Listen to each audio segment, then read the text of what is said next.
السلام عليكم ورحمة الله. عاملين ايه؟ يا رب نكون بخير وصحة وسعادة وكل حاجة حلوة، كل حاجة حلوة يا رب. كل حاجة حلوة في ايام بمنتهى الامانة، ايام صعبة، ايام آه بنحس فيها كلنا بمرارة الحرب. عارف انت ايه لما انت حتى تبقى بعيد عن الحرب، بس ايه، الحرب طايلاك، الحرب لطشاك. يعني اللي عايش في اوروبا، اللي مقيم، انا مقيم في ايطاليا، ناس كتير عارفه ان انا مقيم في ايطاليا. لما تبص مثلا على لتر الديزل بقى ب 2 يورو 20، يعني ده رقم رقم صعب ورقم مش مفهوم بالنسبه لكتير من الاوروبيين يعني. بيؤثر طبعا على حاجات كتير جدا. يعني انا مثلا ايه المفروض ان انا اتكلم في الكوره شكلي هتكلم في السياسه. لقيت نفسي مثلا بتفرج على اسعار حاجات عجيبه، مثلا يعني كيلو بتنجان، فاهم؟ الاصل ان كيلو البتنجان في ايطاليا، ايطاليا منتج، فبيبقى يورو، يورو ونص، فاهم؟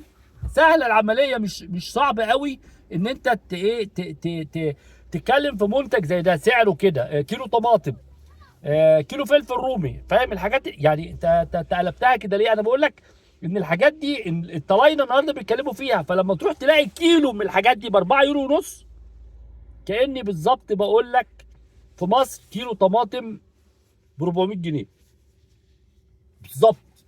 يعني واحد واخد انه بواحد بقى باربعه.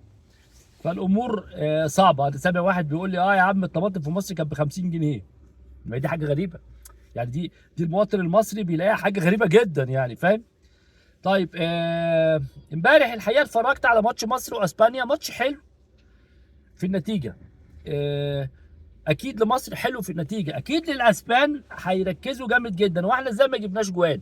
انت لما تتفرج على الماتش، الماتش عادي يخلص اسبانيا، يكسب اسبانيا، وكان عادي ان مصر تكسب. يعني كرة مرموش تدخل جون وعدت، وال11 ورا وقفل الدنيا. لكن طبعا فرقة اسبانيا كان واضح ان في تفوق كبير جدا، ضيعوا كور كتير جدا. مصطفى شوبير عملاق حلو قوي، حارس مرمى واعي وفاهم وهادي. احمد فتوح والله اصل انا لما هتكلم هتقول لك ده زملكاوي، لا لا، في ناس في المنتخب لا تستحق المنتخب. يعني الناحيه اليمين محمد هاني، انا بحب محمد هاني على المستوى الشخصي، ضعيف جدا، ضعيف دفاعيا وهجوميا.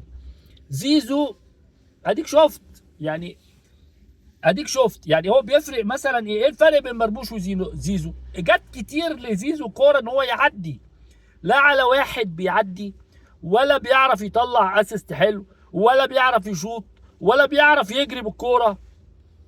لكن هو واحد اهم لعيب في مصر. زيزو اللي هنغيظه، ماشي يا عم، اديني متغاظه وانا قاعد متغاظ اهو. حصل حاجه امبارح مهمه جدا جدا، وانا شايفها بشكل تاني. المنتخب الايطالي والثالث مره على التوالي لا يتاهل لكاس العالم.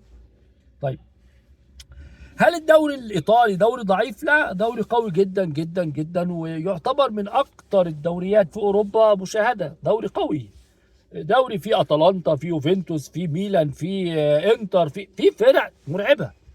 هل ايطاليا ما فيهاش لعيبه كوره؟ لا، فيها لعيبه كوره، فيها لعيبه كوره، فيها لعيبه كوره ممتازين، وفيها اداره كوره ممتازه، وفيها اتحاد كوره رائع، وفيها رابطه متميزه. الله، امال ايطاليا ليه لثالث مره على التوالي ما لا تتاهل لكاس العالم؟ اول حاجه انا عايز افكر حضرتك بحاجه، ان المنظومه الكرويه في اوروبا منظومه فير.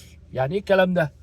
يعني يعني الاهلي زي طلائع الجيش، هو نفس، بص، ما فيش فرق. فالمنظومه الاوروبيه بتقول ايه؟ انت تلعب تكسب، اتفضل. لا هتلاقي حكم، ولا هتلاقي رابطه، ولا هتلاقي قرارات بتساعدك، ولا هتلاقي جمهور يضرب فريق فما نعاقبوش. ما فيش الكلام ده.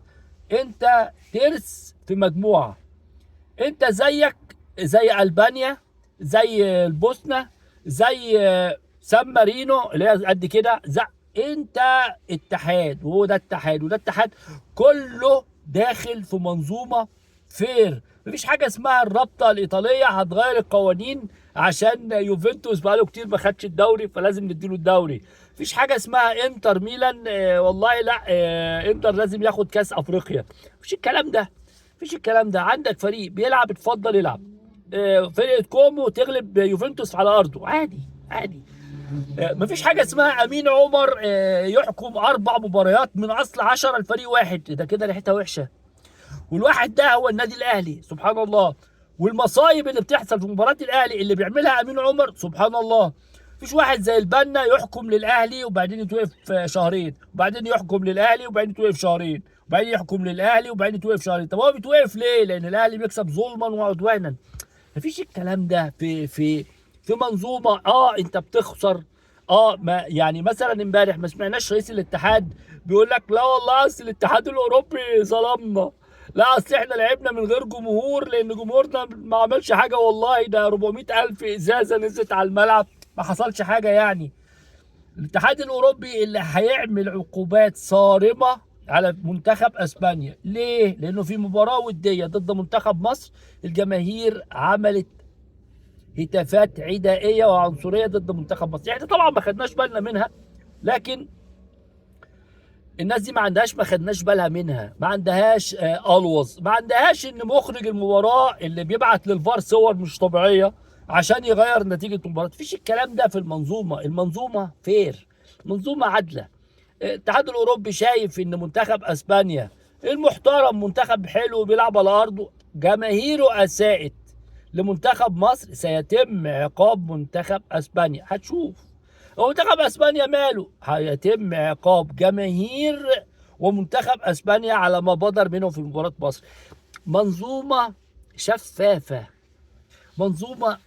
بص احنا اجدع ناس نقلوظ، احنا ملوك الفهلوه. انا فاكر نكته فهلوه. بص الفهلوه، واحد اخونا جميل مصري قاعد في الطياره طيب، فالمضيفه بتقول له تشيكن اور بيف، تشيكن اور بيف، قال لها ماندي ماندي.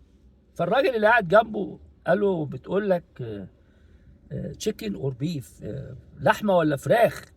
قال له ايوه يا عم انا قلت لها الاثنين. هو بالنسبه له حتى حاجه مكان حاجه يعني. بص هو الوظ الموضوع، انا عايز اقول الاثنين يوم الاثنين وراح ماندي.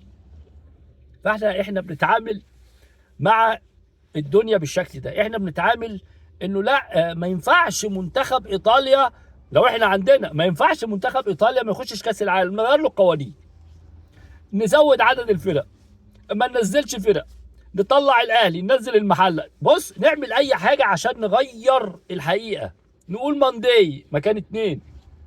فاهم؟ فاحنا للاسف الشديد ما عندناش معايير ثابته، ما عندناش قوانين محترمه، ما عندناش نظم، فاهم؟ ما عندناش جمع للمعلومات. احنا مثلا رحنا نلعب مع اسبانيا، فاهم؟ احنا تعادلنا مع اسبانيا. انا مش مقتنع، انا شخصيا مش مقتنع ان احنا تعادلنا مع اسبانيا، يعني مش مقتنع ان احنا واسبانيا في نفس المستوى. ده هبل، فاهم؟ ده هبل، ده هبل. وخصوصا ان المنظومه ما بتؤديش لده، يعني خصوصا مثلا ان منظومه اتحاد الكوره في مصر، منظومه الرابطه المصريه ما تؤديش ان انت تتعادل مع اسبانيا، ولا حتى تغلب مالي، ولا تتعادل مع السنغال، فاهم؟ فهو دي النقط اللي انا دايما بركز فيها. الفريق الايطالي خرج من بطوله كاس العالم، يخرج ويخرج 10 مرات كمان. عايز تدخل كاس العالم هتكسب الفرق اللي معموله لك في المجموعه. مفيش حد هيساعدك ولا هيساعد حد غيرك. حتى الاخطاء التحكيميه اللي احنا دايما بنقول فيها اخطاء تحكيميه، وايوه في اخطاء تحكيميه، هذه الاخطاء التحكيميه هي مره ليك ومره عليك، مرتين ليك وخمسه عليك، الدنيا بتمشي. لكن فريق عنده 300 حدث غير شرعي كلهم ليه، يعني ما ينفعش. انا اللي وصل لغايه هنا معلش انا ما طلبتش اللايك، يا ريت اللايك لو سمحت.